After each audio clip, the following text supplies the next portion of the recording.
Cilium husk বা ইসবগুলের ভুসি বহু প্রাচীনকাল থেকে আমাদের দেশে জোলা বা ল্যাক্সেটিভ হিসাবে ব্যবহৃত হয়ে আসছে। তখন শুধু প্রবল কোষ্ঠকাঠিন্য থেকে রেহাই পাওয়ার জন্য এই ফাইবারে ভরপুর ইসবগুলের ভুসি ব্যবহৃত হতো।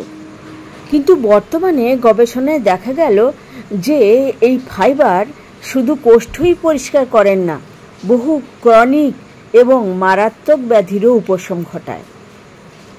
এই ইসবগুল বা সিলিয়াম হাস্ক প্ল্যান্টাগো ওভাটা প্ল্যান্ট নামক গুল্ম জাতীয় উদ্ভিদ, যা প্রধানত ভূমধ্য সাগরীয় অঞ্চল, ভারত, ইরান ইত্যাদি জায়গায় পাওয়া যায়। তার থেকে এই যে ফলটি পাওয়া যায় জেলি জাতীয়, যার নাম ইসফাগুলা, তারই খোসা হচ্ছে এই সিলিয়াম হাস্ক বা ইসবগুলের ভুসি। এই ফাইবার বা তন্তুটি অ্যারাবিন অক্সিল্যান্ড বলে পরিচিত এবং এটি একটি প্রিবায়োটিক খাবার। স্বভাবতই গাট মাইক্রোবায়োমকে ভালো রাখবে এবং এই মাইক্রোবায়োম বুটিরেট নামক শর্ট চেন ফ্যাটি অ্যাসিড তৈরি করে, যা গাট হেলথ ভালো রাখে, কোলন ভালো রাখে এবং আমাদের রোগ প্রতিরোধ ক্ষমতা বাড়িয়ে তোলে। কোষ্ঠ পরিষ্কার না থাকলে পাইলস বা অশ্বরোগ তৈরি হয়। এটি অশ্বরোগ থেকে অব্যাহতি দেয়। কোলন ভালো রাখে, কোলনের যে কোনো সমস্যা থেকে এটি মুক্ত রাখে। এটি এলডিএল কোলেস্টেরল কমাতে সাহায্য করে, কারণ ফাইবার আমাদের শরীরের ব্যাড কোলেস্টেরল কমিয়ে দেয় এবং এটি ডায়াবেটিসকেও নিয়ন্ত্রণ করে।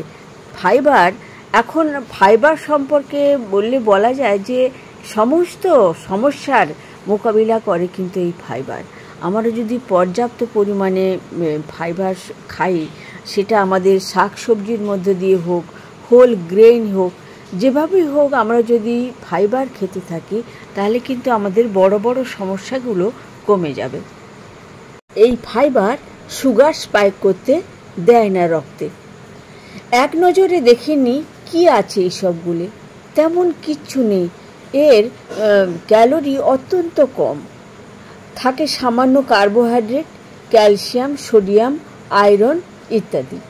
এটি ওজন কমাতেও সাহায্য করে স্বভাবতই, কারণ ফাইবারযুক্ত খাবার খেলে পেট অনেকক্ষণ ভরা থাকে।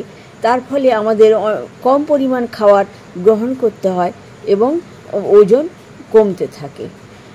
কি করে খাবো এবং কতটা খাবো? 1 গ্লাস জলে 250 থেকে 300 মিলিলিটার। এই 1 গ্লাস জলে 1 থেকে 2 চামচ 5 থেকে 10 গ্রাম ভিজিয়ে দিয়ে আধ ঘন্টা থেকে 1 ঘন্টার মধ্যে আমরা এটি পান করব। এত ফুলে যায় যে তারপরে আর খাওয়ারও অসুবিধে হয় এবং কার্যকারিতাও অনেকটা পরিমাণ কমে যায়।